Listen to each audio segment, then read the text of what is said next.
Меня зовут Эрнест Сулейманов, мне 55 лет. Я жил в Симферополе, в Крыму. Покинул его через 2 недели после псевдореферендума, потому что существовала реальная угроза моей жизни. Подожди, не смогу, подожди, там сзади что-то будет.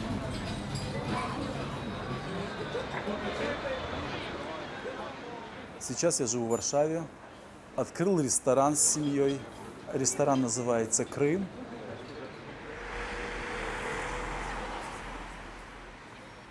Находится он напротив посольства Российской Федерации. Это наш способ борьбы, чтобы они знали, видели каждый день. У них это было как бельмо на глазу, что Крым не их, никогда не будет их. И Крым не согласится с оккупацией.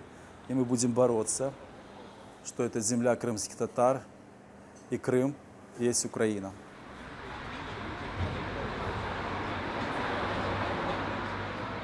Начинать на новом месте что-то, новую жизнь от нуля, это всегда тяжело.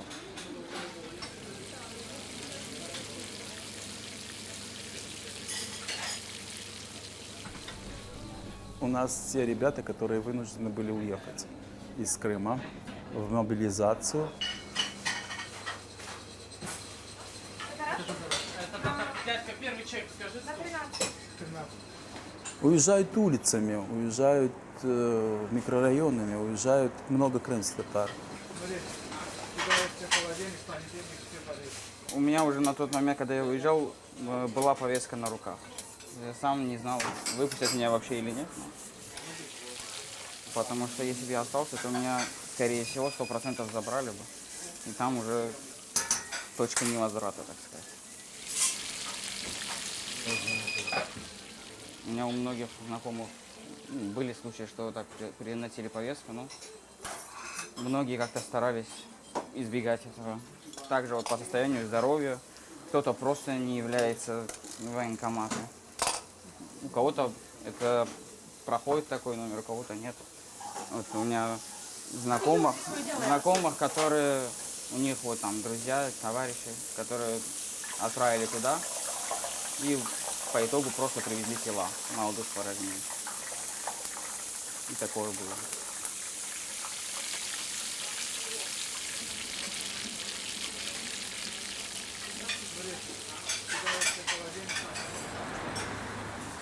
Остался папа. Я его с 2014 года не видел.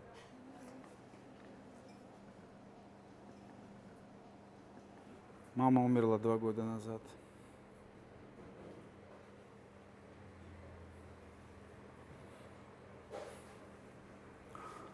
Я не могу.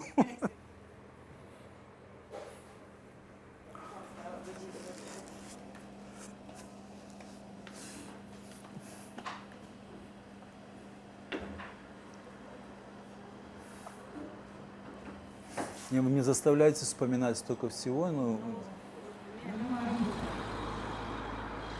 Oni już dokonali podziału w głowach, która coś dla Rosji, która coś dla Niemiec. Dzisiaj Вся история крымских татар и России, она связана с тем, что крымские татары покидают Крым. У меня нету бабушек, дедушек, я их никогда не знал, они погибли в 1944 году. В каждой семье, скажу так, опять же, моя семья, чтобы не быть голословным, из 7 детей только 3 выжило у моего отца. У мамы только 1 мама из 5. То же самое сейчас происходит. Сколько судеб поломалось, сколько людей вынуждены покинуть дома, не знают, где видеть свое будущее. История повторяется.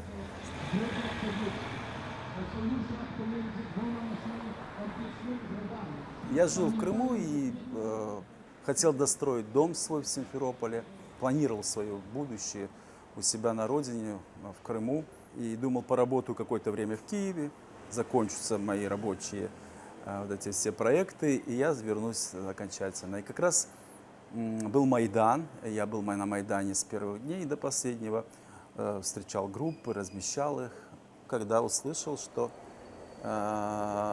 происходит событие напротив Верховной Рады Крыма в Симферополе. Я на следующий день побежал на работу и сказал, что я должен быть там, в Крыму, у себя дома.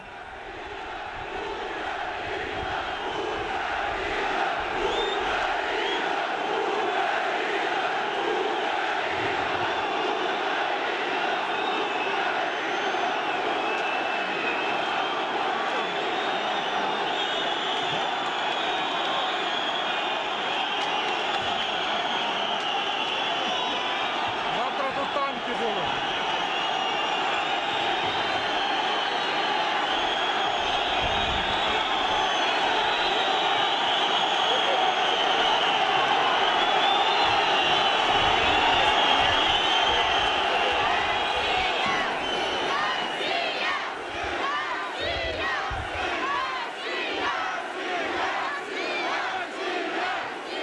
Мы здесь стоим для того, чтобы Крым всегда принадлежал Украине и в основном крымским татарам, потому что это наша родина, наша земля.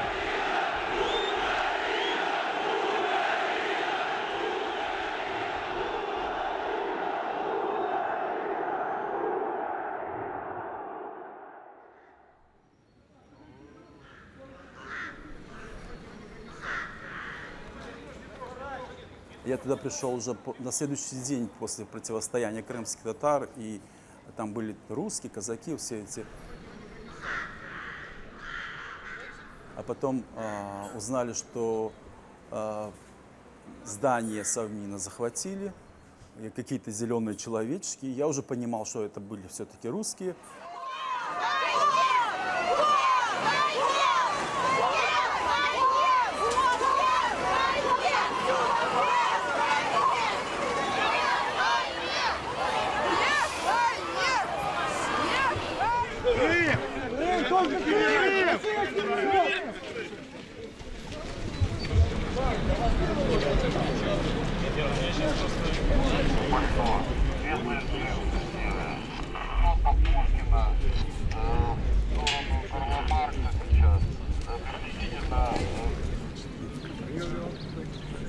Я пришел, посмотрел, что обезглавлено вот это проведение митингов, никто не проводит, никто не организовывает, все так стихийно происходило. Ну и мы решили немножечко как бы собрать нас, и мы определяли время, мы давали интервью. Я призываю всех крымчан, всех национальностей, которые уже определились 20 лет назад, что Крым – это территория Украины. И мы никакого участия в референдуме не собираемся принимать. Крым – Украина! Крым – Украина! Крым – Украина! Крым – Украина! Я не планировал оттуда уезжать, я думал, какое-то время еще побуду. И потом дошло до того, что мне журналисты прислали фотографии, на которых были вывешены листовки с моим изображением, и там было написано, что Эрнест Сулейманов разыскивается, он Евромайдан, ведь вы понимаете, в Крыму, как и там в Луганске, Донецке, это как бандеровец, как какой-то там преступник, и вот написано было, что надо меня задержать, и просят сообщить милиции или казакам, но милиция уже была с оккупантами.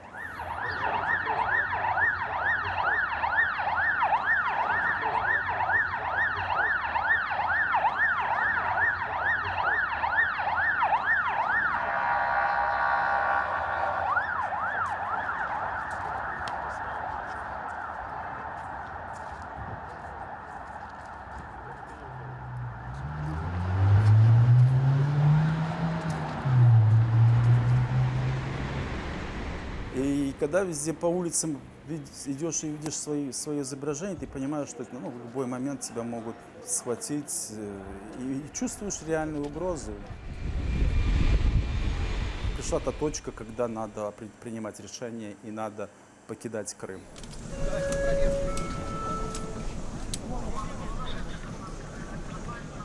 Я помню, я бежал под первым перрону за поездом, и начали выходить с вагонов эти казаки, они осмотры вели.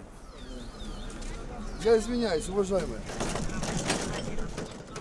Я подбегаю к последнему вагону, стоит проводник, говорит, билет, билет. Я говорю, есть билет, я вам сейчас покажу. Я запрыгиваю, бегу в этот вагон. И так я покинул Крым. Я вынужден был покинуть. Я считаю, что если бы я остался, действительно, не знаю, что произошло бы, но ничего хорошего однозначно.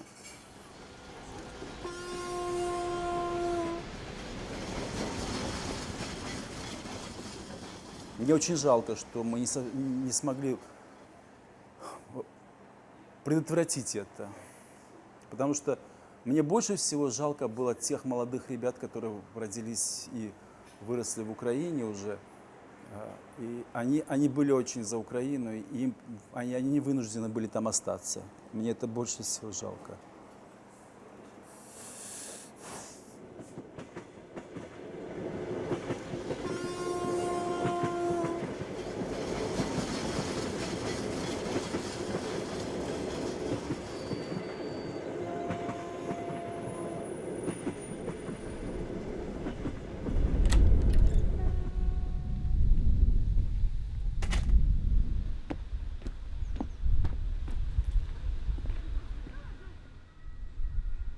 Я Ренат Параламов, мне 37 лет, всю свою сознательную жизнь прожил в Автономной Республике Крым.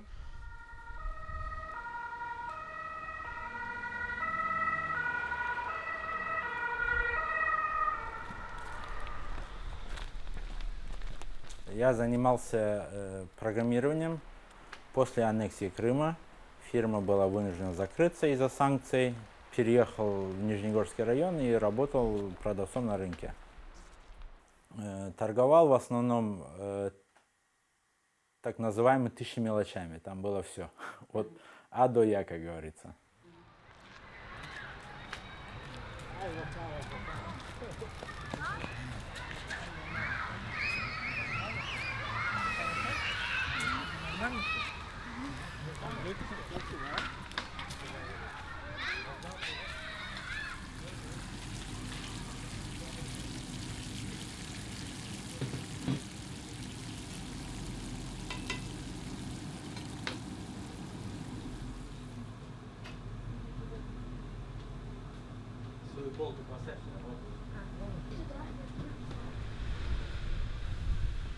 В конце марта приехал на территорию Германии, в город Бремен. Этот район называется район Группелинга. В основном тут проживают приезжие. Очень много турков, арабов, курдов, афганцев. Приезжие, да, короче, как в Германии называют, аусландеры, да, мигранты, или как это правильно сказать.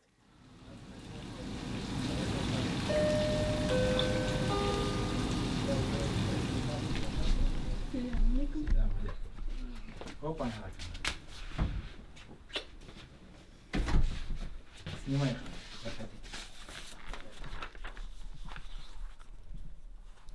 В декабре получилось снять жилье, и сейчас вот живем в трехкомнатной квартире с 4 детьми, и я с супругой вместе. Дети ходят в школу, все 4, я хожу на интеграционные курсы.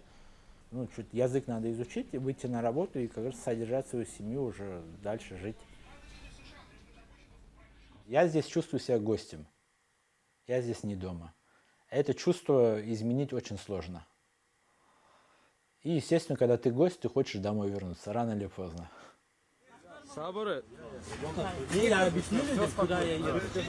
Скажи.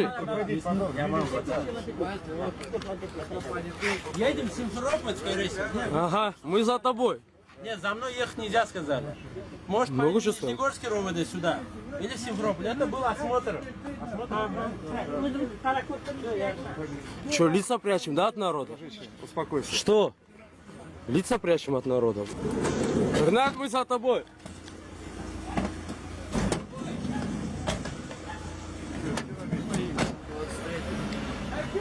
Аллаху Акбар! Аллаху Акбар!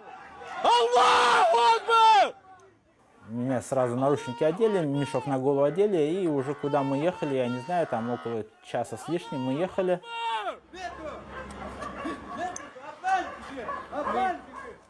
Там, когда начали допрашивать меня, начали требовать, ну это в дальнейшем уже, чтобы я с ними сотрудничал, чтобы я им рассказывал, что как в Нижнегорском районе происходит. Их, так скажем, шпионом, или как это правильно сказать, стукачом был.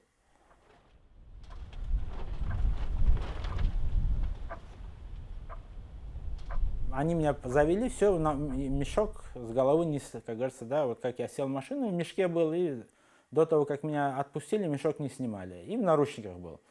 За руку тянули, он мне говорил, пригнись там и так далее. Посадил, говорит, понял, зачем пришел? Я говорю, нет, не понял. Ну, если ты не понимаешь, тогда мы будем с тобой по-другому. Завязали мои руки за спину скотчем, ноги до коленей скотчем закрутили тоже, положили лицом на пол, стянули штаны и об ягодицы подключали 2 провода и периодически что-то крутили. Я слышал звук, то, что вот, как динамо-машина вот, крутили, и меня било током. Потом я как бы сквозь... И при этом, когда это все происходило, люди давили на меня сверху. Несколько человек. Один голову давил, другой на тело давил. Ну, двигаться невозможно было. Потом я как бы согласился. Все, что надо, скажу, где надо, подпишу, сказал. Они меня подняли, обратно начали спрашивать, знаешь этого, знаешь того. Я некоторых вообще не знал, кого-то знал, может. Я говорил, не знаю. Они говорят, ну, если ты ничего не понял, еще раз то же самое сделали. Заново связали, положили. Но при этом уже полотенце, чтобы я сильно не кричал, через рот провязали, вот как уздечку, как на лошадь. И начали бить. Но бить уже намного больнее было, намного... Дольше держали, аж, ну, в голове что-то там крутило. Это, ну, тяжко было. Я начал кричать, чтобы я не кричал, он потянул эту уздечку на себя и меня отключило просто. Я в себя пришел, когда мне на лицо воду налили через некоторое время, там, я не знаю точно сколько. Но после этого я не мог закрыть рот и не мог говорить. Меня, я не знаю, что-то свело или что произошло, просто вот такая ситуация произошла. Они меня посадили, испугались, посадили, начали что-то спрашивать, я только укол, аугукал и все, и пальцами мог что-то показать. Говорить я не мог.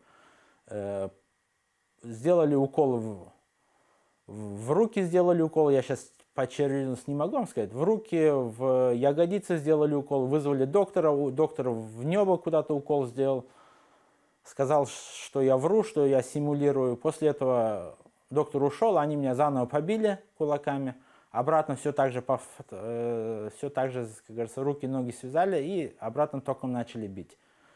В процессе где-то это плюс-минус 3-4 часа прошло после вот того, как меня свело, как говорится, ну, рот перестал закрываться. И после того, как повторно сделали, 3-4, может 5 часов, там времени не было, я не могу, примерно я говорю, да, уже чуть отпускало. И начали бить обратно током, ну, в этот раз уже намного сильнее. Я уже, как говорится, думал, уже все, короче. И...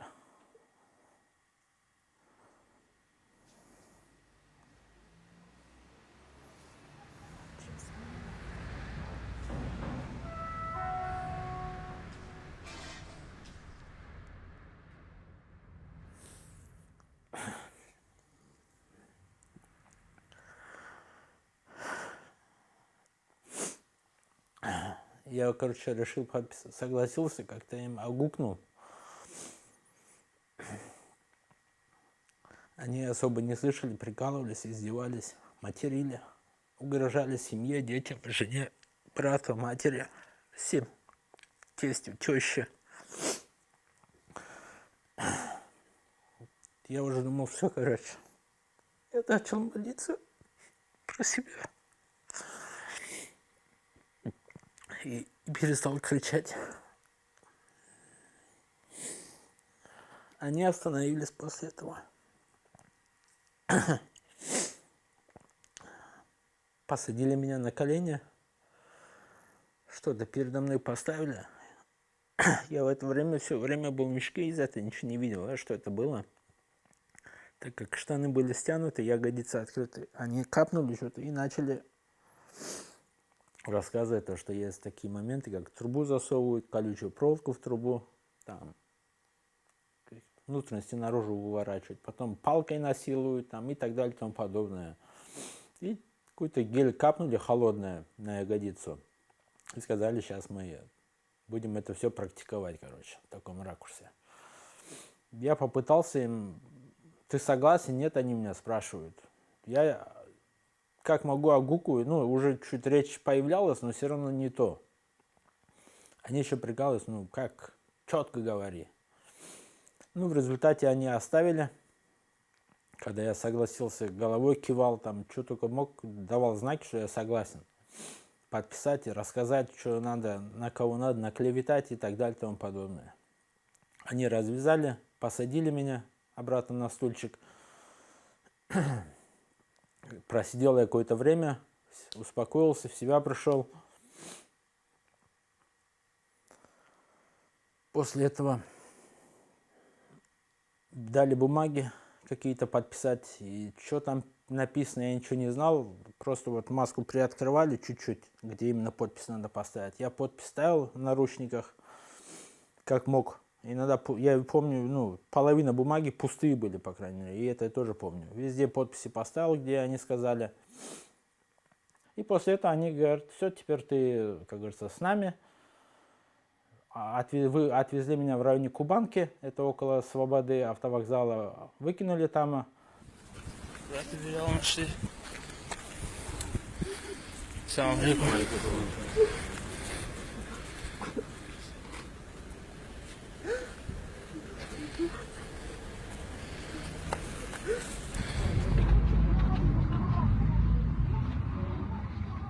И сказали, жди дальнейшей инструкции.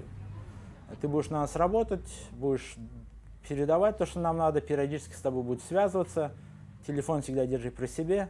Если что-то будешь хитрить, то получается по статье тротил уже пойдешь, как сказать, уже сядешь, короче. Вообще, то, что я говорил людей, это меня очень сильно, как сказать вам, не давало покоя. Я решил, ну, то, что тут находиться нельзя, потому что это надо было оглашать. Здравствуйте. Я Параламов Ренат, 86-го года рождения. Проживал на тот момент в Крыму, в ПГТ Нижнегорск, улица Красноармейская, 45. Являюсь женатым, отцом 4 детей.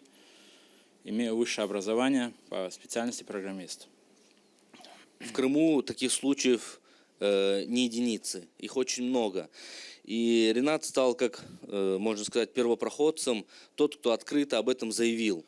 Ренат, возможно, избежал участи Ришата Аметова или Ирвины Ибрагимова, которых первого после похищения нашли мертвым со следами пыток.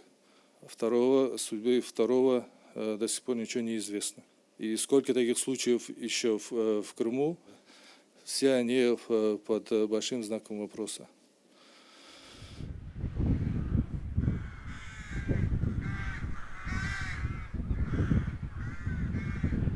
То, что сегодня происходит, это классические политические репрессии, это такая невидимая депортация, только в таких иных гибридных методах.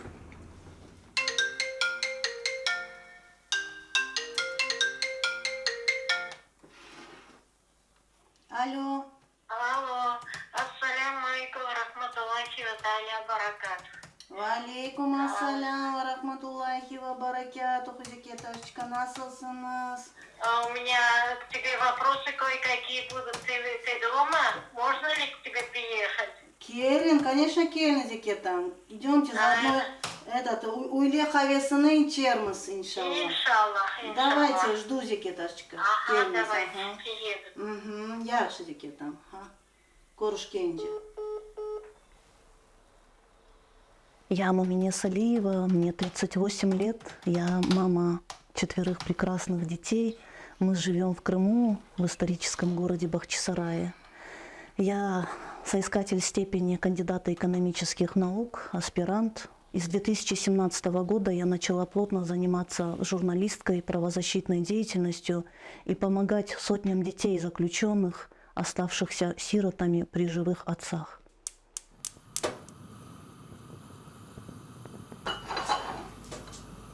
У нас бабушка специалист по приготовлению кофе. Ты видела там фотографию в альбоме со свиданием, где бабушка Да. кофе готовит? Бабушка и там всех приучил кофе пить. Да. А помешивать надо, нет? Надо. Мы с Ираном познакомились в 2004 году. Я оканчивала экономику, и он меня особо не впечатлил, потому что вот то, как мне каждый раз говорили родители, что вот образ твоего мужа – это фактически парень в пиджаке с галстуком, что-то сродни профессору, а тут стоял современный парень с такой крутой стильной прической. И наши взгляды тогда соприкоснулись. С тех пор Сейран меня каждый вечер ждал в коридоре и каждый раз искал повод. Девушка, может, вам сумку нужно помочь донести до остановки? Давайте я вас проведу. А как вас зовут? Такой молодой парень, веселый, душа компании, человек-праздник.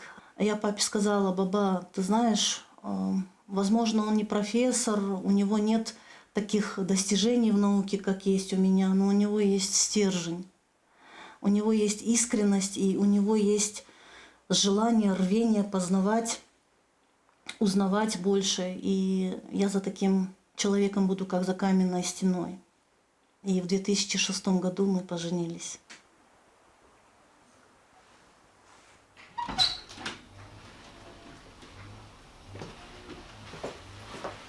А нам мы пришли. Как дела? Как учеба? Ну, сыночек. Как отучилась? Давайте руки мойте, кушать я уже приготовилась.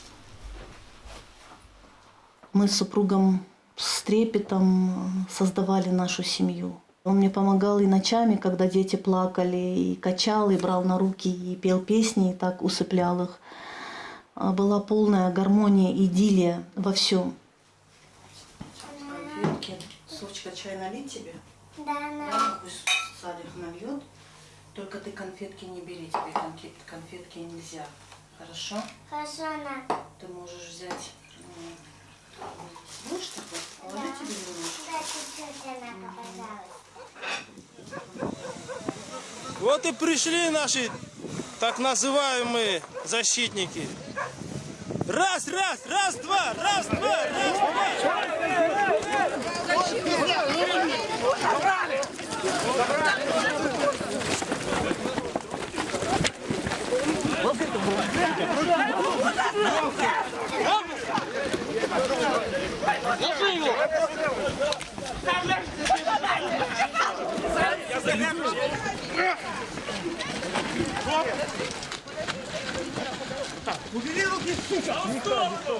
Вот очередной обыск в доме у родителей Джемаденова Эмиля.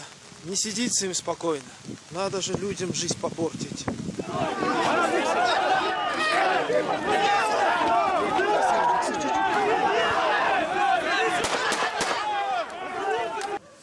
Жил себе спокойно человек, занимался торговлей, оказался в один миг террористом. Правоохранительные органы называют это оперативно-следственными мероприятиями. Но мы и коллеги-правозащитники говорим о массовых облавах. Все, спокойно, спокойно, отошли.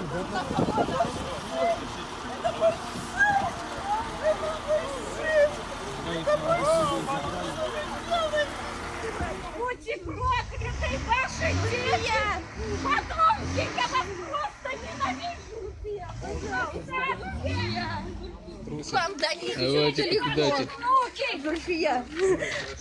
Мама, ваши дочки! Мам, я вас прошу, что вы, мам! Когда к мирным жителям в 5 утра, ломая окна, двери, врываются российские силовики. Смотрите на детей. Вот, брат, смотри, вот девочка плачет. Девочка плачет, отца забрали у нее. Субханаллах. Смотрите на этого пацана. Чем он виноват?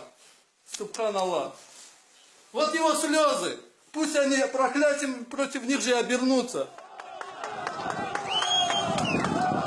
После 2014 года, когда уже начались первые аресты, первые уголовные дела, муж уезжал, утром, вечером приезжал и, приходя, мне рассказывал о том, что появились первые семьи, первые дети, которые лишены отцов. И зачастую меня с собой брал.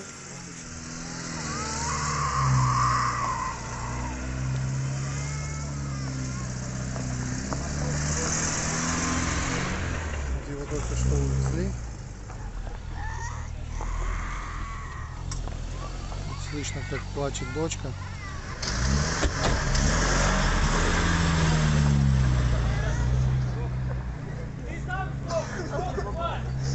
Аллах сделай так, чтобы он вернулся, Диана. Мы будем делать много дуа будем читать. Ладно? И бабака вернется. Он же нас слышит, да, баба? Аллах.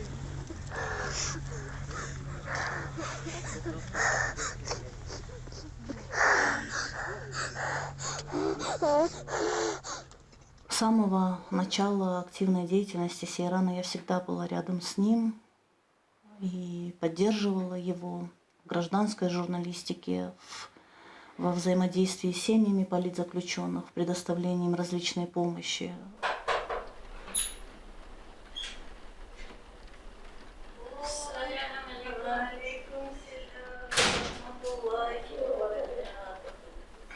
Чё, как вы?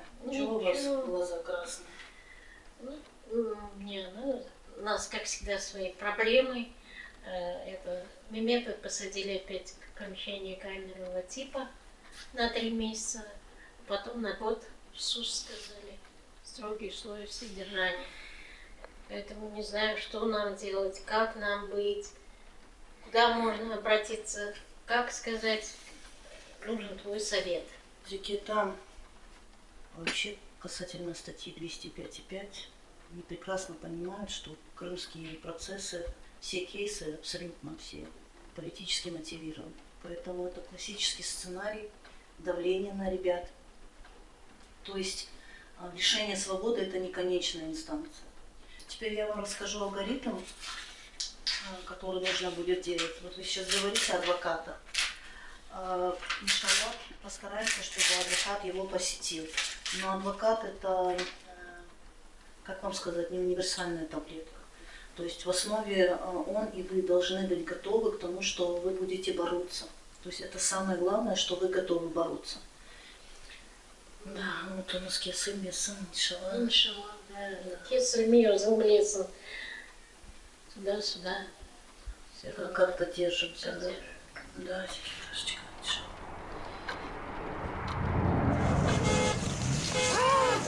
Ой, смотри, смотри, а это что-то... Ты посмотри. Телефон, ты посмотри.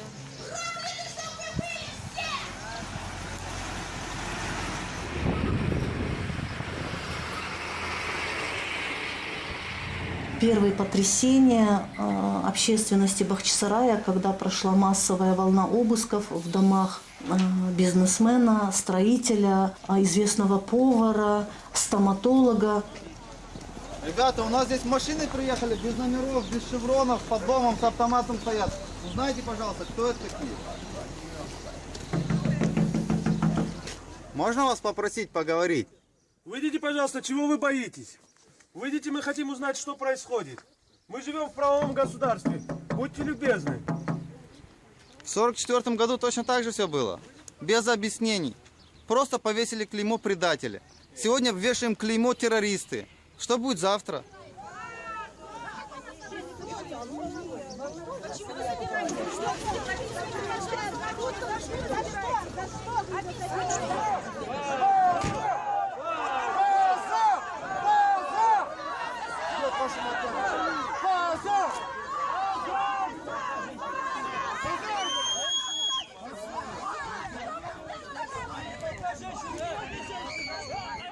Это действительно повергло Бахчисарай в шок. Вон из Крыма, вон!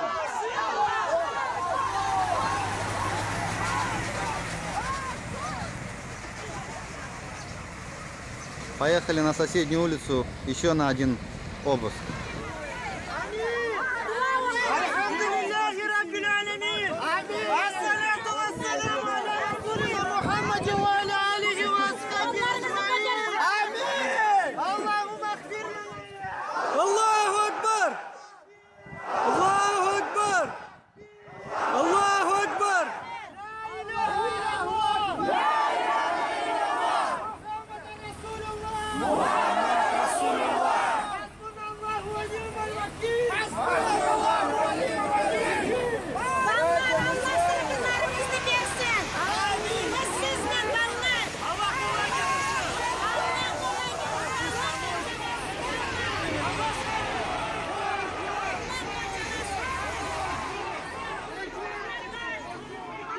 Тогда муж поехал в местную мечеть и в громкоговоритель произнес о том, что уважаемые жители, соотечественники, в домах таких-то, таких-то крымских татар происходят обыски.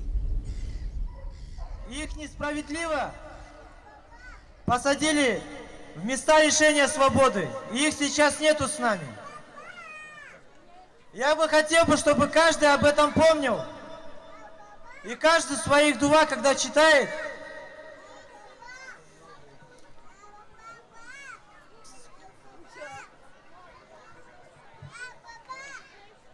пусть Аллах даст терпения их семьям и скорейшего возвращения их мужей к ним самим. Они сейчас вместе с нами, их жены. Пусть Аллах возвратит их ихним семьям, иншаллах. Амин. Аллахумма ахфир лана дунубана ва туб алейна иннака анта таввабу гафур рахим. Амин. Аллахумма аиз ал-ислам валь-муслимин. وانصرنا على القوم الكافرين اللهم ثبت قلوبنا واقدامنا واجعلنا من. И вот тогда в отношении мужа было возбуждено первое административное дело производства, штраф за организацию несанкционированного митинга. Мы с мужем обсуждали о том, что это первые сигналы, которые направлены на активистов для того, чтобы остановить их деятельность, либо выдворить за пределы Крыма. И после этого у нас снова были дискуссии относительно того, готов ли он к тому, что произойдет переформатирование административных делопроизводств, и это выльется уже в уголовное дело. И он у меня спросил: а ты готова? Я ему сказала: если готов ты, то я готова. Я по его глазам поняла, что он готов.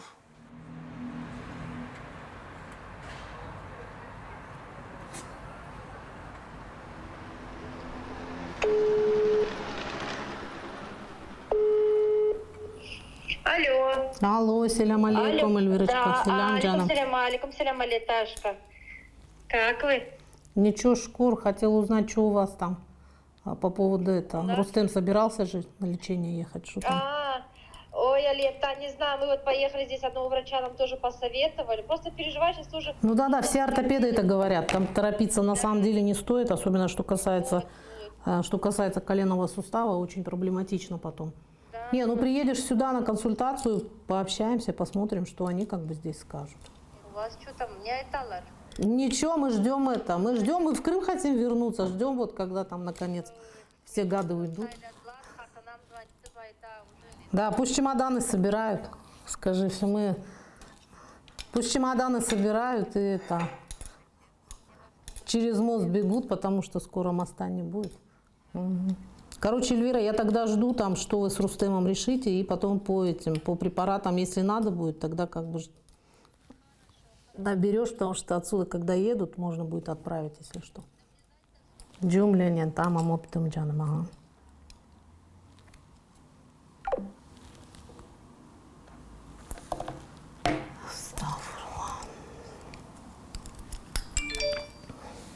Я, Алия Щитакова, работала главным врачом детской инфекционной больницы в Крыму.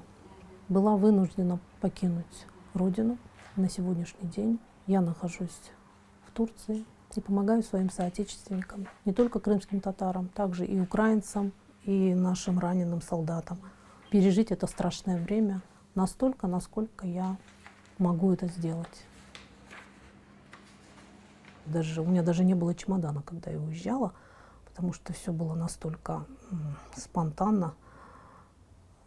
То есть у меня в руках была просто вот сумочка, с которой я пришла на работу.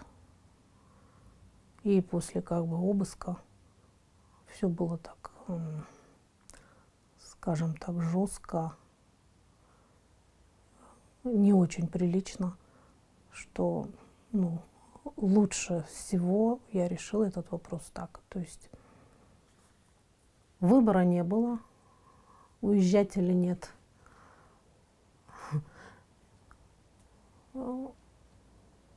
Решение было принято сразу, учитывая, насколько жестко проходило собеседование. выбора не было.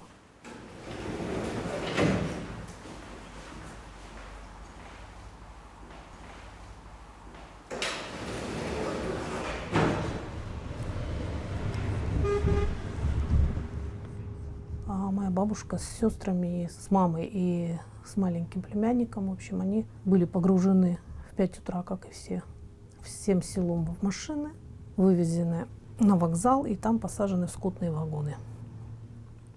Бабушка в 14 лет начала валить лес.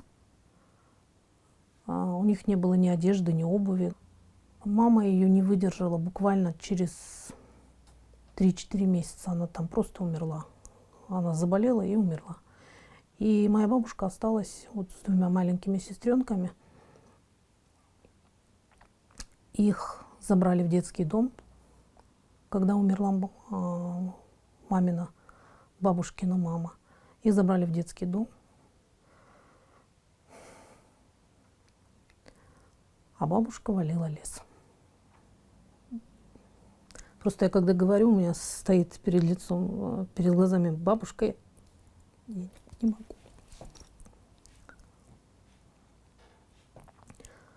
Это очень тяжелые воспоминания, наверное, для всех, не только для меня, а для каждого татарина, потому что абсолютно все прошли такое тяжелое время.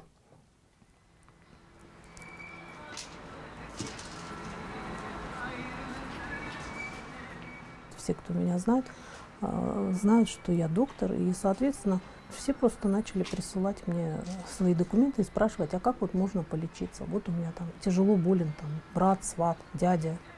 Изучила, что есть, как оказывается медицинская помощь в Турции, просмотрела клиники, сдала экзамен, получила сертификат по турецкому языку и начала заниматься лечебной деятельностью, скажем так. Естественно, это все происходит бесплатно. Допустим, если нам отказывают в государственных клиниках, тогда мы просто собираем деньги, как бы что-то сами выделяем, как-то проводим сбор. Varlık fonu var. Evet. Şu varlık fonunda temsilcisiyim burada Ankara'da. Burada siz temsilcisiniz. Tamam, sizin adresinizi Evet. alayım ya, ben hanıma vereyim. Çünkü Tamam. Ukrayna elçiliğine falan bir sürü yardımlar gönderdik ya. Hala gönderiyoruz. Ha, çok güzel. Kıyafetler, Tamam, onlar bunlar tamam. falan. Yani hanım zaten müthiş bir Ukrayna milliyetçisi ya. Para var. Tamam, çok vere güzel. vere bir hal olduk yani. Gerçek söylüyorum. Acayip Bizim- destekliyoruz. Gel. Bizim hastamız da украинские askeri. То, чем я всегда занималась, в принципе, продолжилось. Süper. Hızınız, adımlamalarınız, her şey yerinde. 2 солдатика приехали сюда на реабилитацию. Один кадровый офицер, который с 2014 года принимает участие в военных действиях, который получил тяжелое ранение в Волновахе. Также еще один солдатик, он также получил ранение. Это просто как бы доброволец, который после 24 февраля самопризвался. И также буквально на 20-й день он был ранен. Также он здесь проходит реабилитацию. Ему был прооперирован позвоночник. То есть у него тоже были там множественные проблемы со здоровьем. Ну, как бы до сих пор вот проходит реабилитацию, лечится. Az sonra burada bir gerginlik hissedecek. Gerginliği hissettiği an lütfen bana söylesin, o benim sınırım olacak. Başlıyorum. Как только ты почувствуешь, что сильно больно и сильно напряжено, скажешь. Tamam. Натянулась, как спираль. Hissettiği yerden çok hafif daha ileri yatıp burada bekliyorum. Yaklaşık bir dakika kadar bu pozisyonda Мышцы kalmam тянет он тебе, gerekiyor. понял? Eğer çok rahatsızlık duyarsa lütfen beni uyarsın. Aynen, oralarda bir gerginlik hissedecek. Как струна натянулась.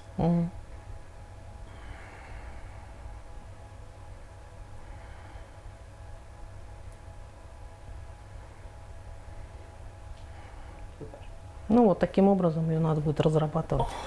Şimdi bunun için de ayak bileğini yukarıya doğru iteceğim. Bu sefer aşağı tarafta birazcık gerginlik hissedecek. Başlıyorum. Kendisi serbest olabilir. Dizini Ты çok fazla свободно kaldır. держи ногу, он сам сделает. Devam. Дави так, чтобы тебе просто больно не было. Devam. Süper. Максимально, но чтобы Devam. не до боли. Devam. Süper. Devam. Biraz daha kuvvetli.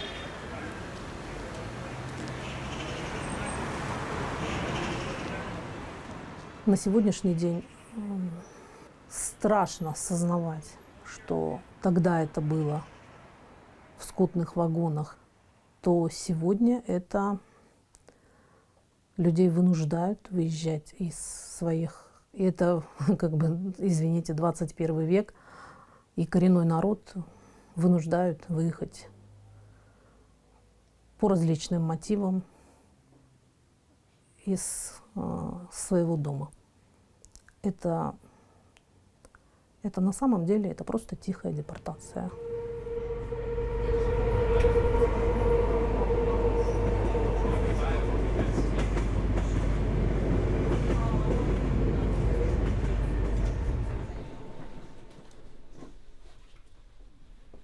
Я просыпаюсь и засыпаю с одной только мыслью, как можно быстрее вот изыскать ту возможность, и чтобы, что называется, хотя бы пешком и назад.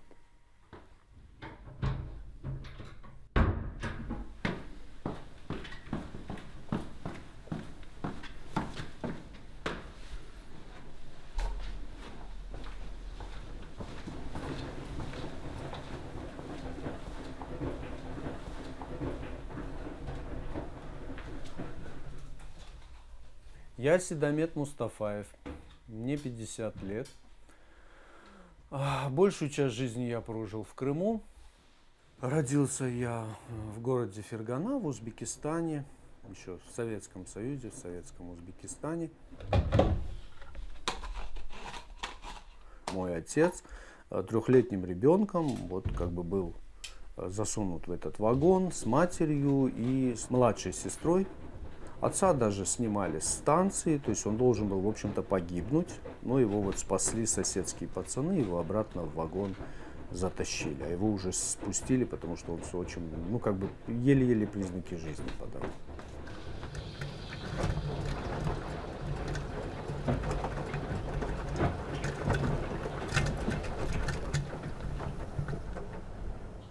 В 92-м году, то есть вот мне было 19 лет, и мы как бы, вот я перевелся в Крым и стал учиться там уже. Ну, первое главное, что было для нас значимым для всех, это свой дом. Ни один крымский татарин без дома себя нормально не чувствует.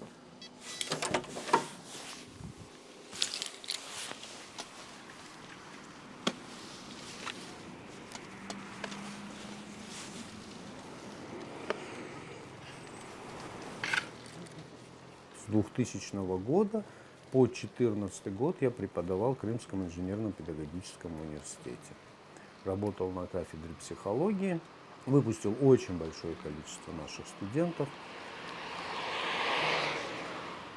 Вот. И в 2014 году как бы был вынужден уже уйти. С этого момента все, моя преподавательская, собственно, карьера была закончена.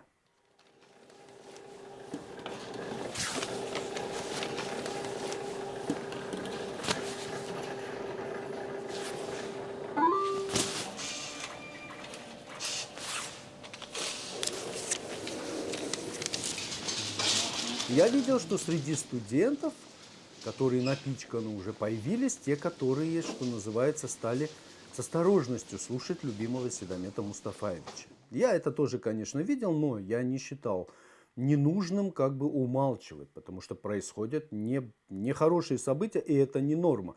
А вы люди, вы высшее образование пришли получать, поэтому включайте критическое мышление и думайте так, как хотите, но старайтесь хотя бы осмыслять. И получилось следующее, что против меня уже несколько писем написали. Я знал об этом, мне сообщили.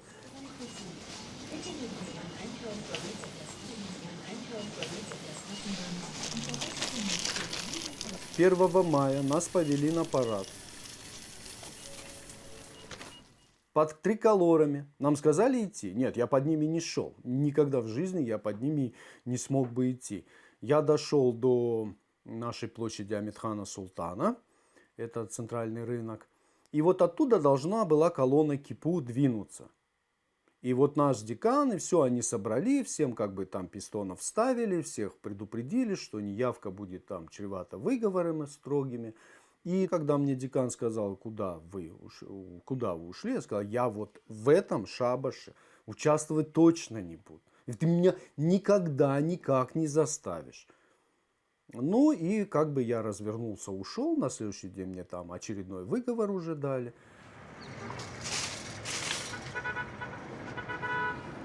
И когда последнее было собрание нашего учебного коллектива, по нашей кафедре разбор шел с проректорами, они вынесли вердикт, что я не нужен. И как вот мне там они прям сидя сказали, что нам ваша теперь Украина?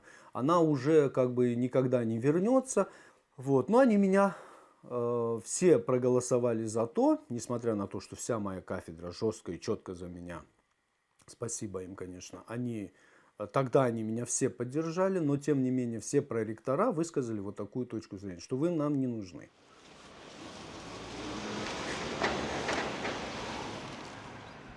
Конечно, мне хотелось преподавать, потому что я это умел делать. Но я также прекрасно понимал, что ни один работодатель, конечно же, не захочет иметь дело с вот этим вот Мустафаевым, который там, что называется, непонятные вещи, ругает вот эту новую власть.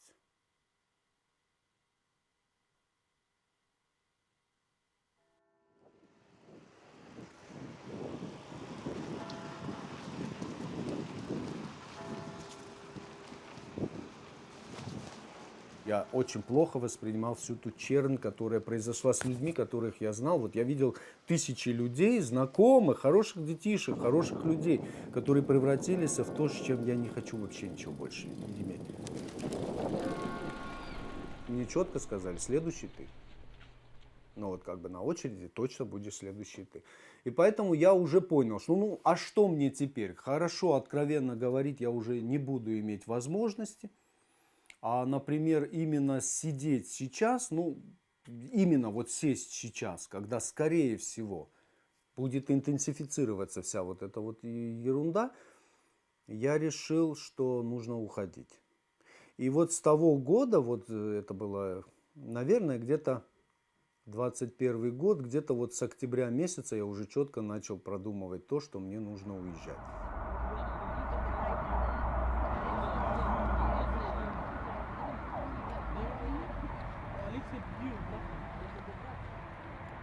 В общем-то, когда я выезжал, да, я уже был готов. Морально я был готов к тому, что да, все, Седомет, теперь будет достаточно суровый период жизни, включай все свои ресурсы и выживай.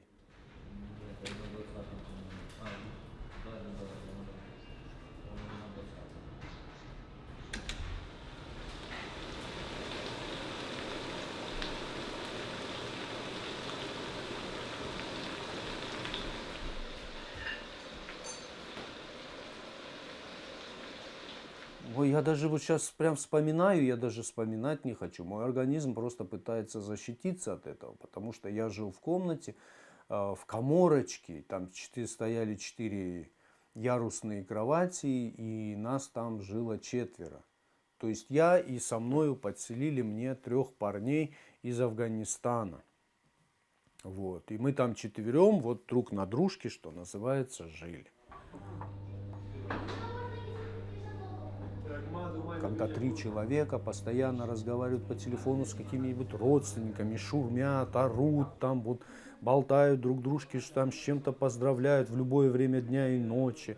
Вот. Это просто ты на учебу должен ходить. Так, конечно, им говоришь тихо, на 5 минут они затихают, но через 5 минут они однозначно все равно выходят на тот привычный для них режим общения. Очень шумно, очень грязно, очень душно, отвратительное время. Честно говоря, я довел себя там, в общем-то, до истощения. Тяжело об этом говорить, честно говоря. В моем возрасте вот, жить в подобного рода условиях, по причине какой?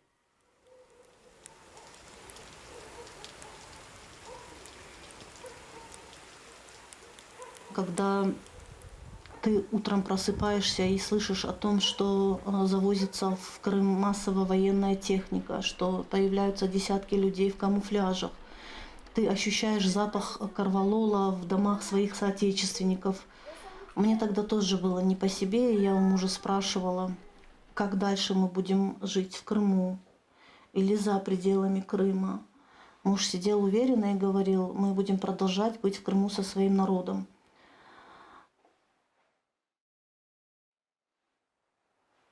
Когда мы услышали громкие стуки в дверь, попытки ее взломать, мы уже все поняли.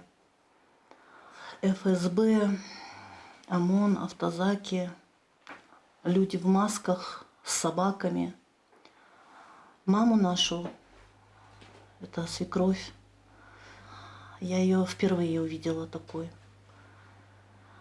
Образ сильной женщины, он где-то исчез. Она очень сильно плакала, кричала и говорила: пришли, пришли, Кельделер, Кельделер. На протяжении более 4 часов проходили обыски. Помимо гаджетов ничего не нашли, причем что искали оружие, как они это говорили, в детских портфелях, в книгах, в научной литературе, в моих статьях, в религиозной литературе. Они абсолютно ничего не нашли. Наряду с его фамилией следователь зачитал еще 5 фамилий. Среди задержанных Сервер Зекиряев, учитель физкультуры, отец 13 детей, Марлен Асанов, известный в городе ресторатор, хозяин этнографического кафе-ресторана «Салачек», Эрнес Аметов, Тимур Ибрагимов, Мемет Белялов. Это были известные в городе Бахчисарае активисты, бизнесмены, политологи, известные своей активной позицией. Я пока одела платок, на моих руках была 6-месячная Софика. Она диким криком кричала. Это была рефлексия на плач старших детей. Дети осознавали, что они расстаются с отцом надолго.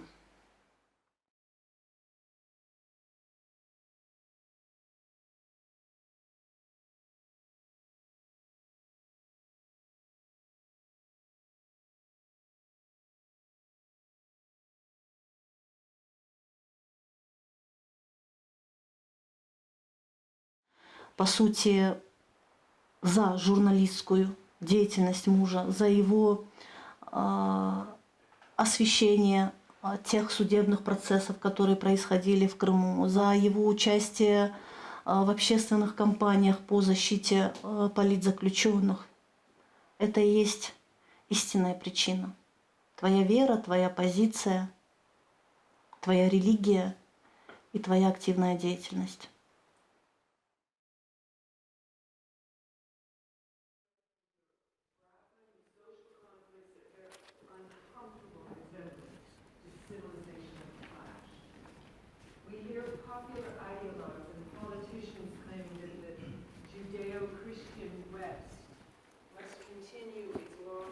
Мой муж неоднократно подвергался репрессиям за свою активную законную гражданскую позицию.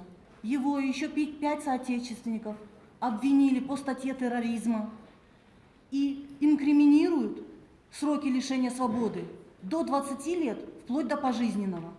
За псевдотерроризм, которого никогда в Крыму не было, и сегодня его также нет. Уже насчитываются десятки уголовных кейсов, сотни административных взысканий. Более 100 детей лишены отцов, более 100 детей лишены кормильцев. Все это свидетельствует о том, что мы наблюдаем не единичные случаи дискриминации. Этот фактаж – не что иное, как репрессия всего крымско-татарского народа. Наша история гласит,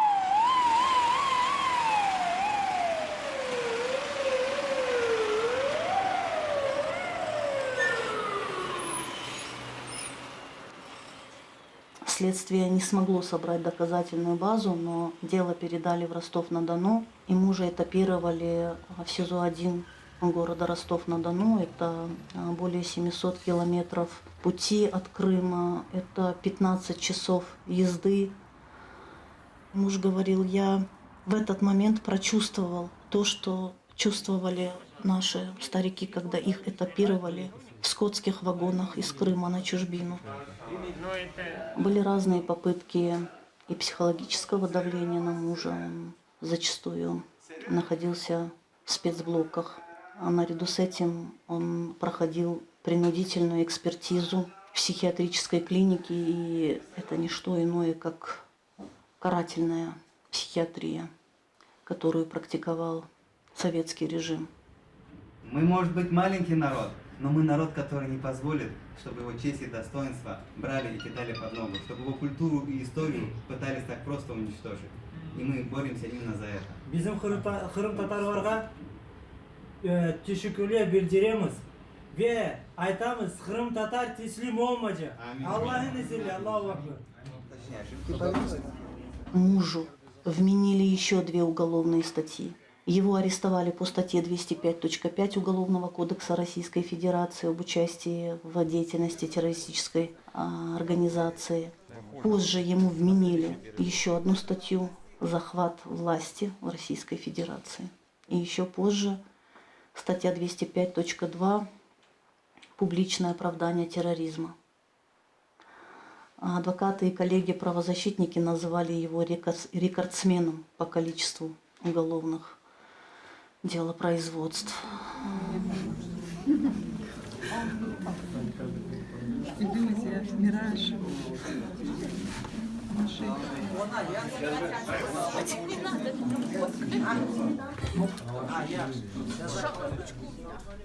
Я содействую политзаключенные, гражданин Украины, отец 4 малолетних детей. Я буду продолжать свою мирную борьбу за правду, за право жить свободно на своей земле, где мой народ всю свою жизнь с момента его образования боролся за свое место под солнцем. Эту борьбу сейчас продолжаю я и мое поколение. Я и мои 7 товарищей находимся в екатеринских казематах за нашу активную позицию, за то, что мы не молчим, видя беспредел властей в отношении нашего народа. Также то, в чем нас обвиняют, а именно в терроризме, никакого отношения к нам не имеет. Потому что мы правоверные мусульмане, и мы не приемлем террор, в отличие от того государства, которое на сегодняшний день нас сажает в тюрьмы на длительные срока. Тем государством, которое избрало способом установления порядка этот... Я к вам обращаюсь. Не надо заставлять повторять несколько раз. Значит, в своих выступлениях воздерживайтесь от оскорбительных провокационных выражений. На самом деле не оскорбляю, что меня террористом называют. Вам предъявлено обвинение в установленном законном порядке. Я и мой народ с этой реальностью не согласимся и не сломаемся. Нас можно убить, но невозможно сломать. Я закончу. Суд удаляется совещательную комнату для вынесения решения по делу, в оглашении которого возможно 15 часов 16 сентября.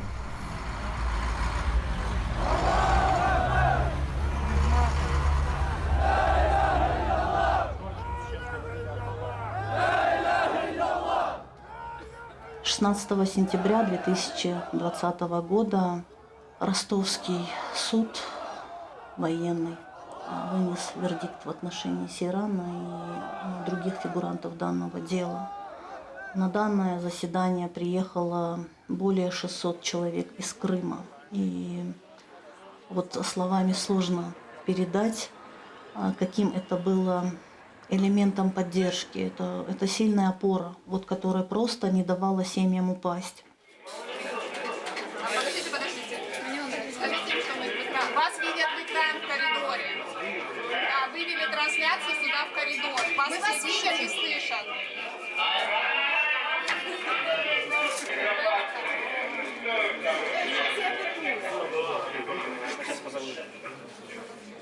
На процесс я тогда была допущена в качестве журналиста, и я зашла с камерой, и, получается, мне разрешили находиться не там, где слушатели, а чуть ближе к мужу. Это было порядка 2 метра. Мы с ним друг на друга смотрели, наши взгляды о многом говорили. Соглашается определение. 16 сентября 2020 год, город Ростов-на-Дону. Южно-окружной военный суд, предстоящий за И мы контактировали взглядами. Слышать приговор – это по практике всех судов достаточно сложный процесс. Я не дала ему понять, что я переживаю. На моих глазах не было слез. Я его фотографировала, снимала видео. И когда судья Зубаиров зачитывал приговор, я тогда услышала 16 лет.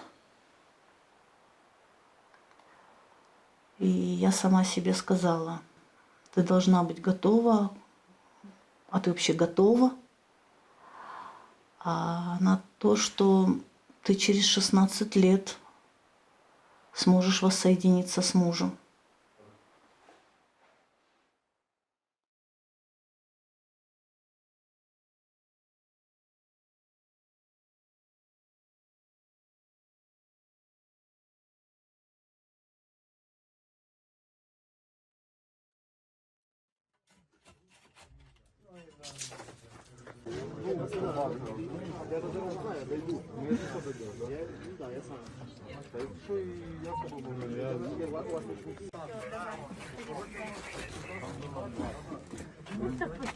Да, пусть сидит.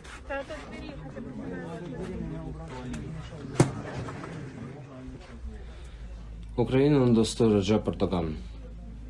Сегодня не помню, какой день войны, и люди умирают, кто-то от пуль, от голода, раненые умирают в вагоне от недостатка медикаментов и ужасных условий. У нас нет времени, я не знаю, есть ли у меня завтра. Я крымский татарин, потомок гиреев, мусульманин. До вторжения получил медицинское образование.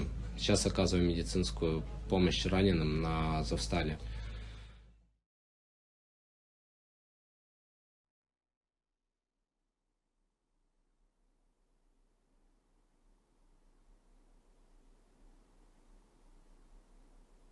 Станом на 16.04.22 находилось 463 раненых. До 20 числа их стало еще больше. В пиковых числах доходило до 600.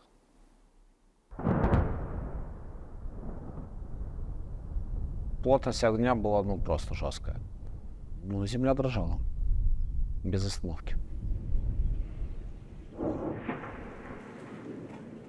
Я Асан Синаджиев, мне 28 лет, жил в Каменке, город Симферополь. Был вынужден покинуть территорию Крыма в 2014 году в связи с моей проукраинской позицией, поскольку была непосредственная угроза моей жизни. С 2018 года вступил в ряды полка Азов. Во время обороны Мариуполя был старшим экипажем медицинской эвакуации. Когда бои перешли на территорию завода «Азовсталь», был задействован в роли медика на госпитале. Я заступил на дежурство в штаб на медовак и как-то вышел на курилку. Там сидел друг Редис, друг Алына и друг Волына. Я говорю, Эрдоган, мусульмане, Кент, братуха, родственник, можете подавайте, я там запишу видео, обращение, может быть, услышит. И там на видео видно, я немного такой уставший. Умоляю вас произвести процедуру вывода всех людей, в том числе и военных, с территории Азовстали. Остановите этот кошмар.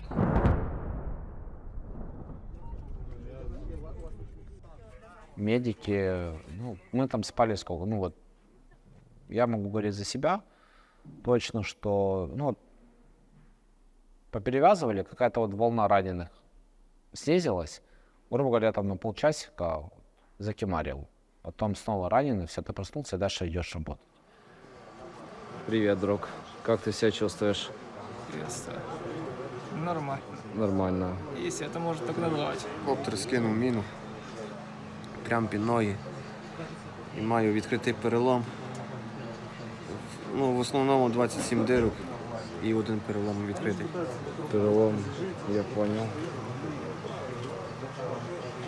Чувствую сейчас все более-менее нормально, но в то же время тяжело, так как условия не позволяют нормально оказать медицинскую помощь.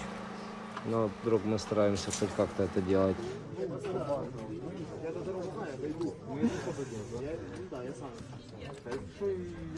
Запах тоже там так себе стоял. Это запах крови, запах ампутированной конечности, запах гноя, запах кала, запах мочи, запах пота и огромная влажность, потому что минимум 300 человек одновременно дышат в одном помещении в подвале. И там огромная влажность.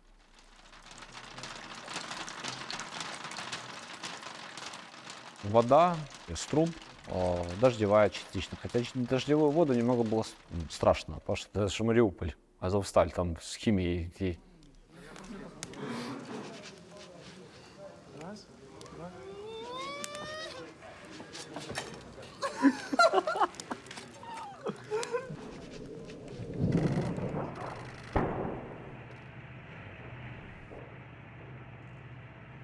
Тогда уже где-то вот в апреле у меня, ну лично у меня, какая-то вот нотка вот дисморали уже начинала появляться.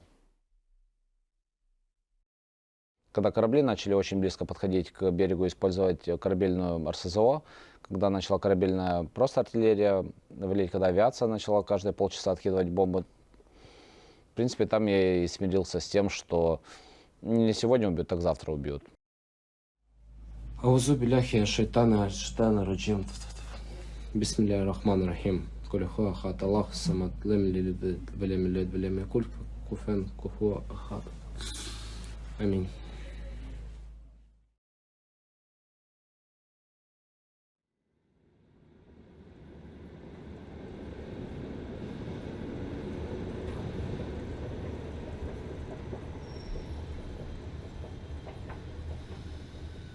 Я Шукри Рустем. Мне 34 года. Я из города Симферополь.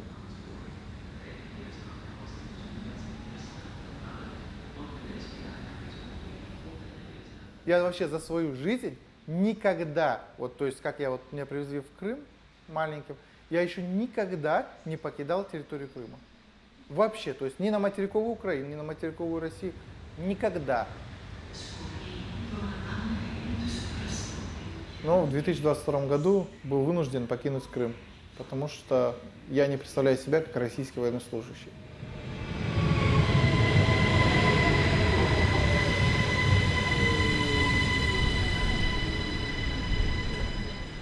Я инженер-наводчик систем ПВО. Я 3 года проходил военную кафедру. И, то есть я являюсь офицером в запасе еще по украинскому военному билету.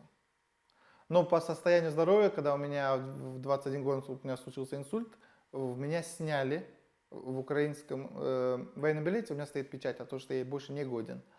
А в российских документах я не получал никогда военных билетов. То есть российского военного билета у меня нету. Я его не получал никогда. Но у них ко мне трижды приходили письма с тем, чтобы я явился на сборы еще в те года.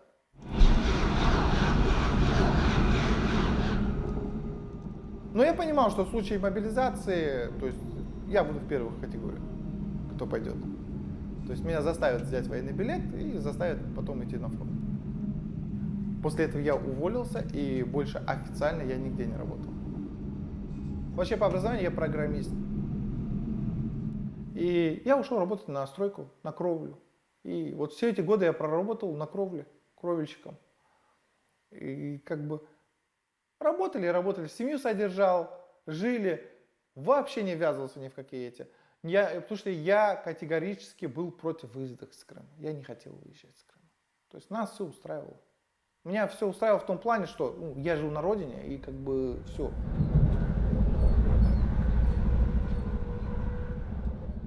Потому что, честно скажу, для многих крымских татар 2014 год остался предательством Украины в отношении нашего народа. Нас оставили 1 на 1. Я из крайне политичного человека стал вообще политичным. Мне было уже без разницы, кто и как, лишь бы мою семью не трогали. То есть вот до такой степени довели. Хотя я был всегда очень политичным таким человеком. Нас с детства приучили, мы участвовали практически во всех, какие можно было бы в Крыму были движения, там национальные и тому подобное, со времен Украины, Кучмы. То есть в этот момент у меня просто опустились руки, честно говоря. И до где-то так 19 года я вообще больше не хотел ничего слушать по политическим этим. Потому что, ну, мы восприняли, лично я воспринял это как предательство. То есть я не мог воспринять. То есть вчера мы там дрались с казаками под Верховной Радой, и тут бац, утром просыпаемся, а мы никому не нужны.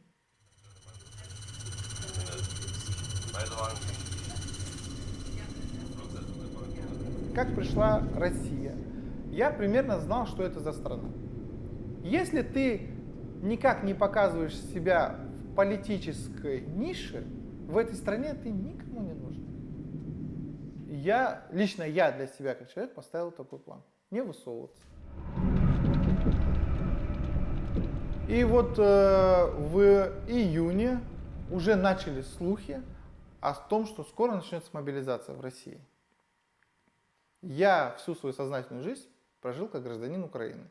То есть я учился при Украине в школе, я закончив університет при Україні в школі.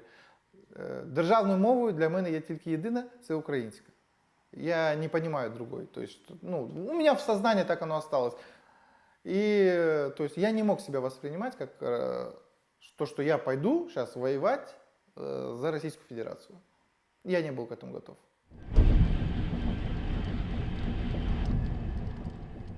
И через знакомых я узнал только один путь, это через Беларусь, через белорусско-польскую границу. Там был человек, который нам должен был помочь.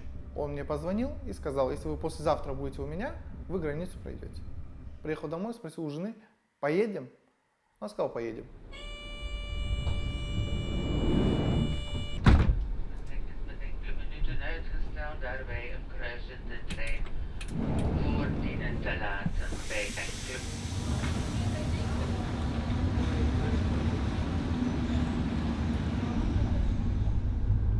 В общем, наш путь из Крыма до Бельгии составил 8 дней. Мы приехали вообще, то есть никуда, мы не знали, что делать. То есть я уже сидел, уже было часов, уже было после обеда, я переживал, что мы сейчас на улице с детьми останемся. У нас, когда мы приехали в Бельгию, осталось $300 в кармане. Вот такие домики у нас у всех. У кого одинарный, у кого двойной. Это вот прачечная. Санузлы общие. Вот тут здесь детская площадка. Кругом щебеночка, у нас здесь дорожки. Это наш вагончик. Вот здесь мы живем.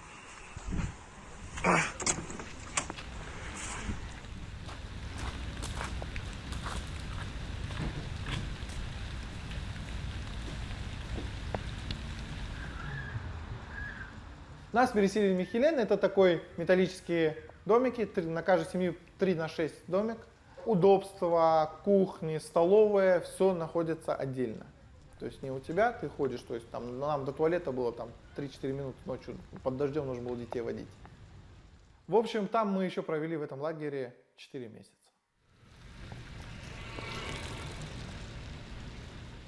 И только в конце декабря, прямо перед самым Новым годом, мы заехали уже в свое жилье. Мы нашли квартиру, которую хозяин согласился нам сдать.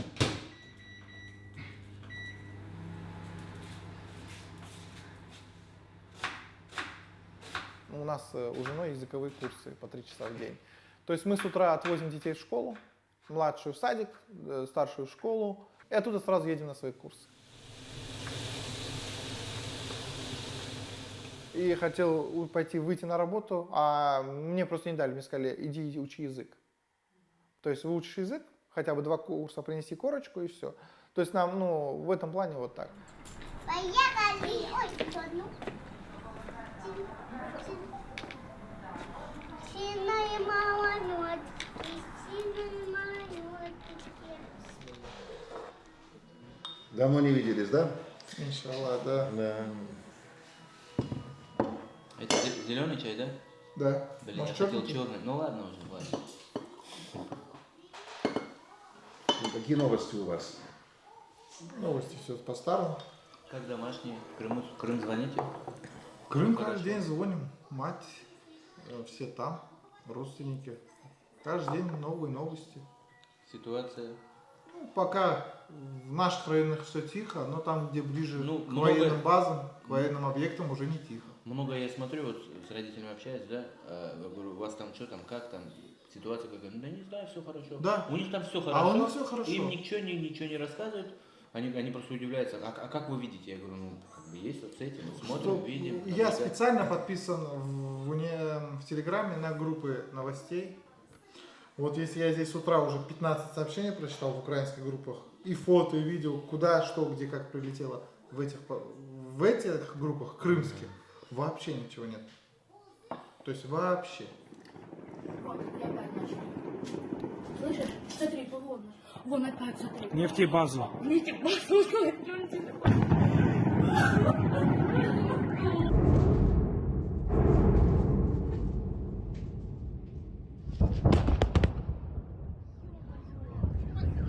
Мамулечка, давай, надо сваливать отсюда. Просто посмотрите, горит Крымский мост. Только что бахнуло 2 минуты назад.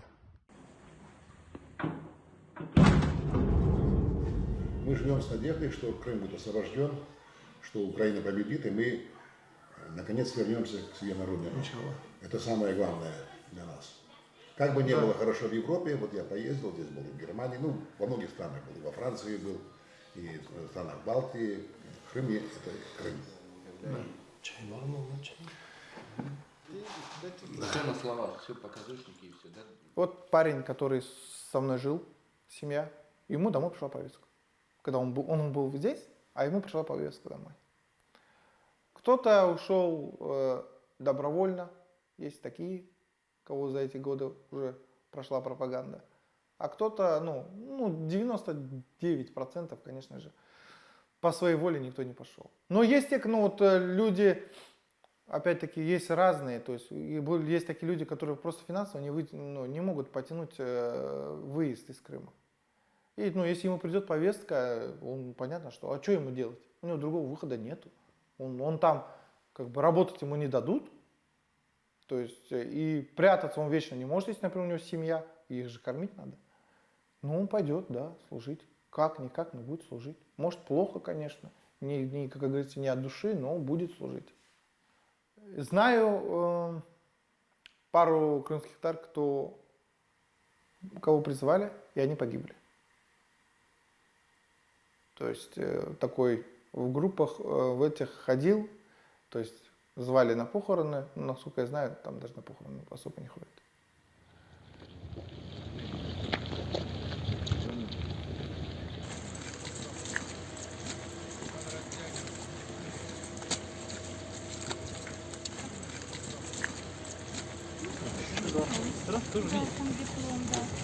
А доктор с вами? Я выходил с территории Азовстали 18 мая. Для меня это было символично. Годовщина депортации, и я грубо говоря, тоже депортируюсь. Они сразу спросили, кто из нас Азов. Мы сказали, мы. Он вот так вот подкрывает пачку сигарет, дает каждому по сигарете, говорит, нет. Ого.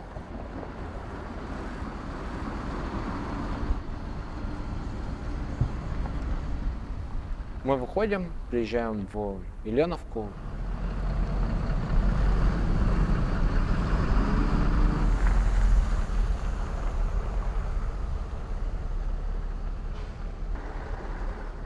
Нас завели в барак, потом нас взорвали в бараке.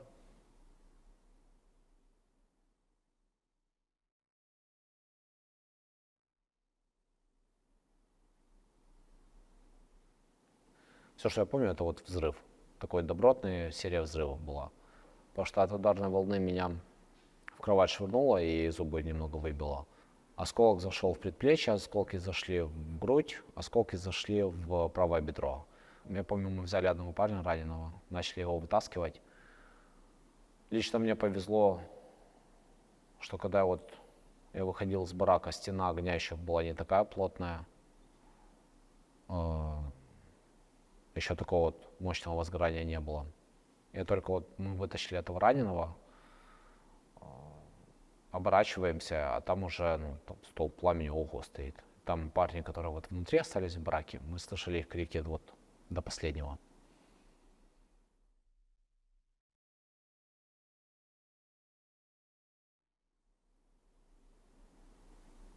парни, которые там истекали кровью, мы с себя начали снимать одежду и начали тампонировать, бандажировать раны своей одеждой, футболками, штанами, импровизировать какой-то жгут, там турникет с помощью ткани, давящие какие-то давления делать.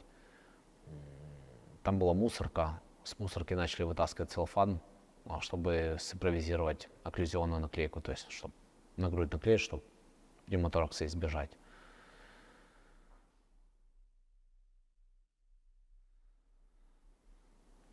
Не раненых там не было. А те, кто были легкие раненые, те, кто вот остались, это 76 человек. Нас их кинули потом на карцер. В камере, где должно быть содержаться 6 человек, нас было 36.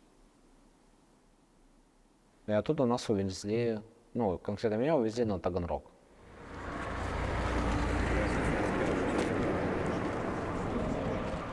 По степени вот жесткости, вот. Азовсталь была жестко, а вот в Таганроге, ну, прям уровень хардкор.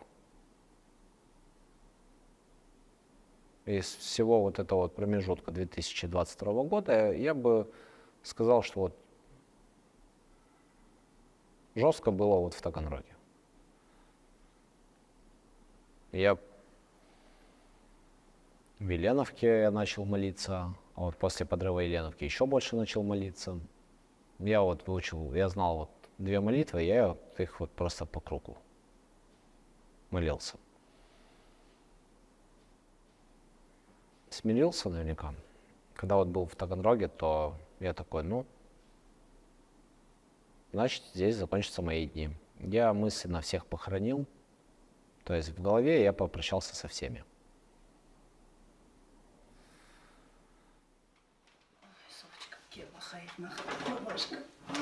Еще написал, да? Так. Это вот он в СИЗО Новочеркасске, когда сидел. А это он нам розочку нарисовал. Ну, смотри, классно. А, это же мой блокнот? Да. Так, это он вот письмо народу писал.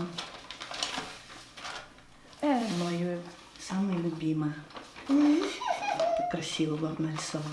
Немножко мне. Тоже стихотворение написал. Слушай. 4 сердечка одной души. Люблю вас всех. Я говорю вам от души. Когда мерцают звезды, или солнце свет блеснул, дождливый день, или холодный ветер дул, я помню вас, мои родные изумруды, и это помогает мне пройти сквозь каменные груды. Жизнь коротка, а дорога ее нелегка, но прохождение пути, награда, безмерно велика. Храни вас всех Аллах, пробьется свет сквозь суровые ночи. Люблю вас.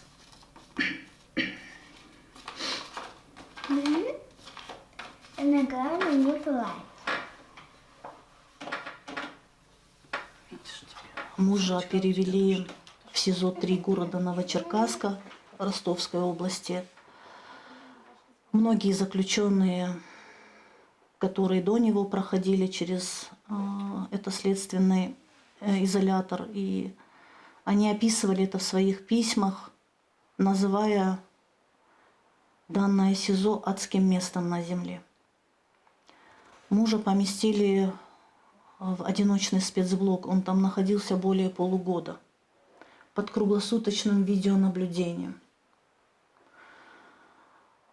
Полностью сырое СИЗО, где по стенам течет вода, где обитают тараканы, клопы.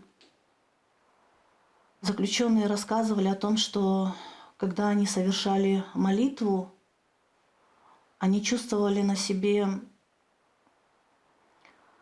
то, как мыши, крысы смотрят на них. У каждой крысы и мыши даже было свое имя.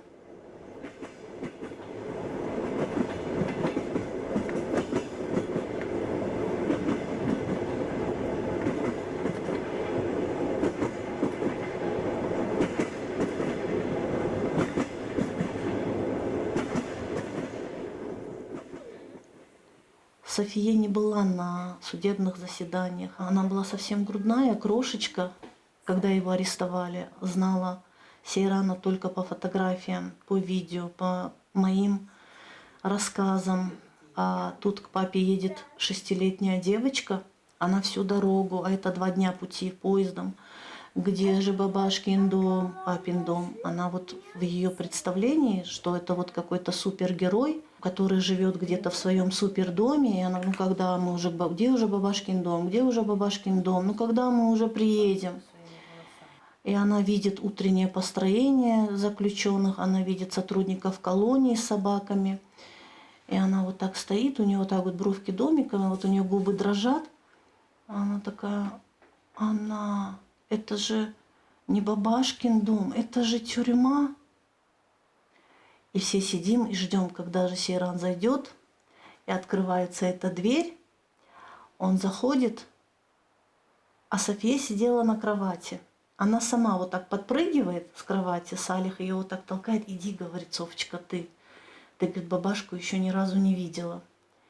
И она вот так вот подходит и его за ноги вот так вот обнимает, вот так вот, и вот так поднимает голову на него и говорит, так вот ты какой, бабашка.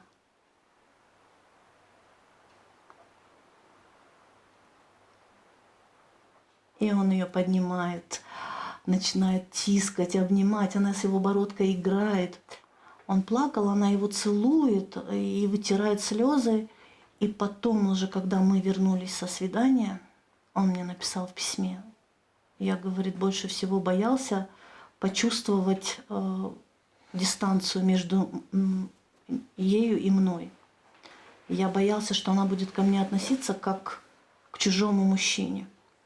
Я, говорит, благодарю тебя за то, что ты смогла привить любовь ко мне сквозь расстояние, сквозь разлуку, сквозь отсутствие встреч.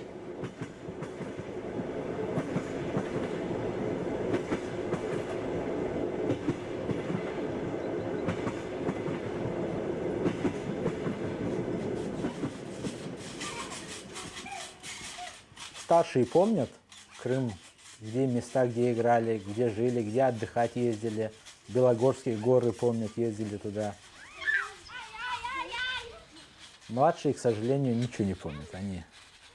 В год она переехала, она не помнит ничего.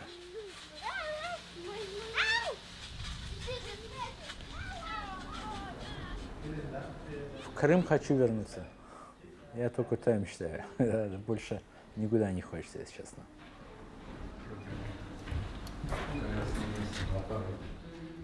Сам процесс — это всего лишь движение, да? Само понимание просто тяжело было. Там все, да? Все родственники.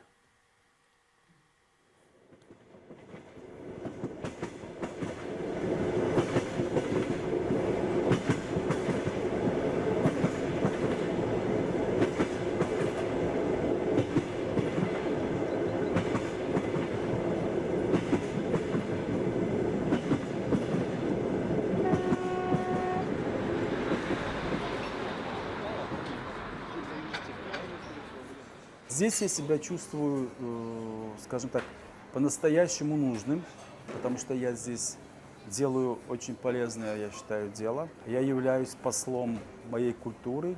Я делаю все, чтобы люди всего мира могли ближе узнать нас. Я всегда спрашиваю сам себя, вернусь ли я в Крым. Я думаю, смогу ли я жить с теми людьми, которые там жили раньше, которые не хотели принять меня, когда я вернулся в Крым, которые предали Украину, которые способствовали оккупации. Смогу ли я жить в этой среде? Смогу ли я жить с ними? Имею ли я право их выгонять?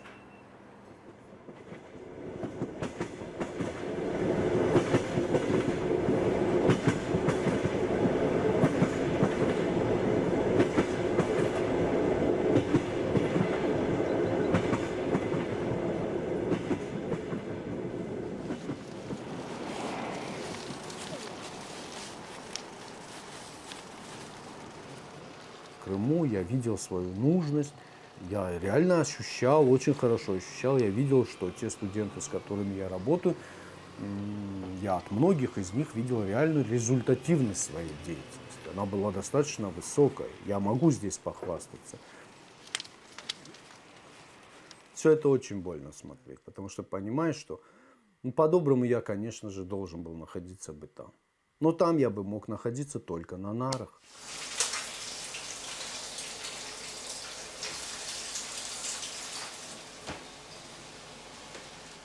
Ну, уже месяц я здесь живу.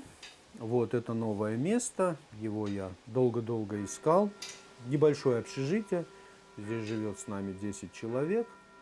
А в принципе условия, конечно же, уже совсем не те, в которых я был. Здесь можно успокоиться, здесь можно прийти в себя.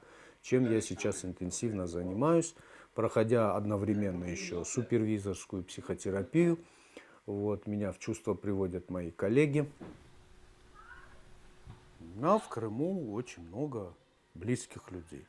Родители мои там. Так или иначе выходим на связь с ними. Вот. Ну, тяжело там. Тяжело с Крымом, конечно, общаться, потому что пропасть растет между нами и ними. Вот. И перспективы крайне нерадужные, это постоянно тоже заставляет задумываться.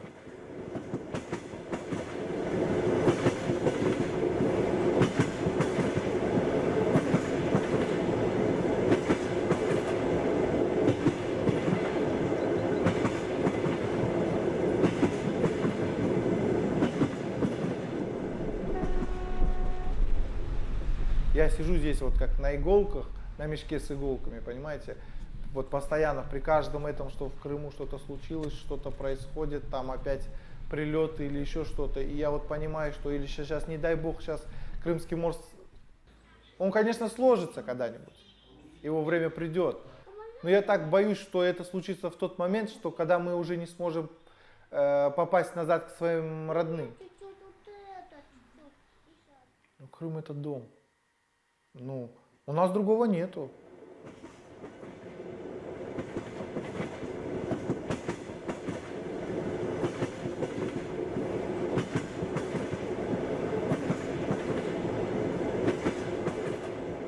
Для меня жизнь, я понял вот в какой-то момент, что вот все.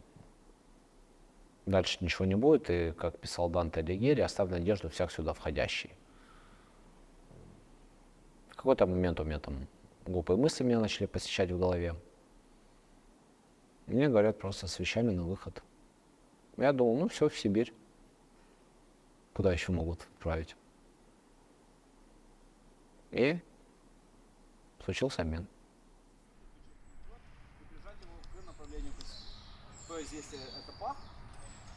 Я понял, что в жизни все, то, что дает Всевышний, это наказание-испытание.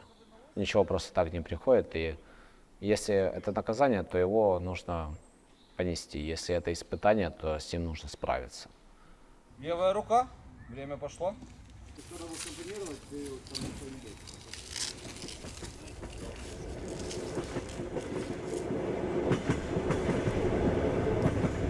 В каждом крымском татарине в генотипе заложен Крым. После деоккупации я обязательно вернусь в Крым, потому что я хочу домой. И все, это единственное, чего ты хочешь. Я всегда, когда звоню маме, если она находится в Изобильном, я говорю: мам, поверни мне, пожалуйста, камеру, я хочу посмотреть на море со стороны Изобильного. И она вот так вот поворачивает мне камеру. И вот мне для счастья достаточно на это посмотреть. То есть это настолько греет душу. Я не знаю, как это описать, но это вот как бы внутреннее ощущение Родины, наверное, как-то так.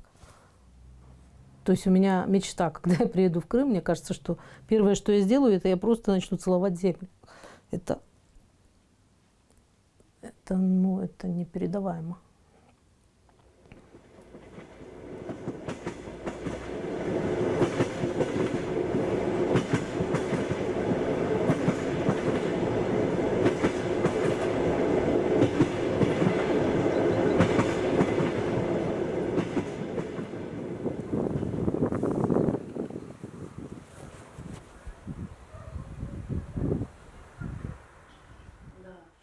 В 2019 году меня среди бела дня задержали сотрудники Центра по противодействию экстремизму.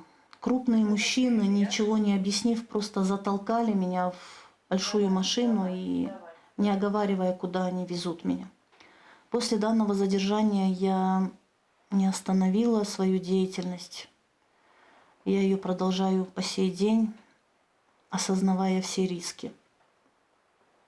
Наша вера, она не позволяет опускать руки. У нас всегда с нами наша надежда. Но наряду с этим мы всегда должны быть готовы к самому тяжелому, к самому сложному. Что ты там нашел? Бабашкина песню. Она включать? Ну, включи. А где ты нашла?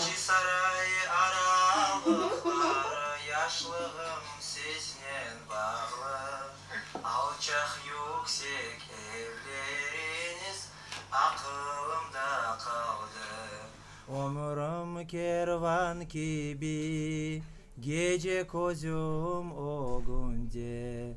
Balalıktan osken yerim, çıkmay esimden. Bahçe saray aralıklar.